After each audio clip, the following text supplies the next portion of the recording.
শিশু বাচ্চাদের মারধর করলে আপনার জীবনে একটি বিপদ নেমে আসবেই। কেউ আপনাকে রক্ষা করতে পারবে না।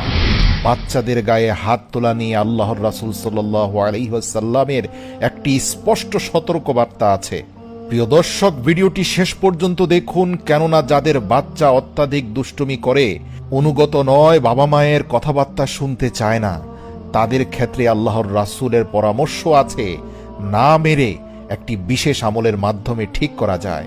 কিন্তু আপনি যদি বাচ্চার গায়ে হাত তোলেন, তাহলে আপনার জীবনে এক বড় বিপদ নেমে আসবে। অনেক মানুষের জীবন পরিবার ধ্বংস হয়ে গেছে ছোট কচি কাঁচা শিশুদের গায়ে হাত তুলে। প্রিয় দর্শক, ভিডিওটি শেষ পর্যন্ত দেখুন। এক ব্যক্তি তার ছোট বাচ্চাকে মারধর করছিল। এই দৃশ্য দেখামাত্র হযরত আলী রাদিয়াল্লাহু তাআলা আনহু দ্রুত সেই ব্যক্তির নিকটে গেলেন এবং ঝট করে তার হাত ধরে ফেললেন। ধরে হ্যাঁচকা টান দিয়ে নিজের কাছে এসে বললেন, হে আল্লাহর বান্দা, নিজের উপর জুলুম করছো কেন? তুমি কি তোমার নিজের জীবনকে ভালোবাসো না? তখন সেই ব্যক্তি অবাক হয়ে বলল, হে আলী, আল্লাহর রাসূলের প্রিয় ভাই, আপনি এসব কি বলছেন?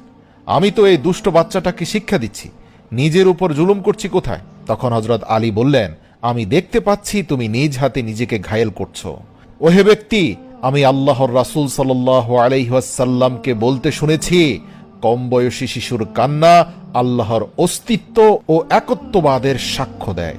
মনে রাখবে, যখন নিষ্পাপ শিশুরা ঘুমের মধ্যে হাসে, তখন তাকে ঘুমের মধ্যে নবী মুহাম্মদ ও রাসূল সাল্লাল্লাহু আলাইহি ওয়াসাল্লামের পরিবারের দর্শন করানো হয়।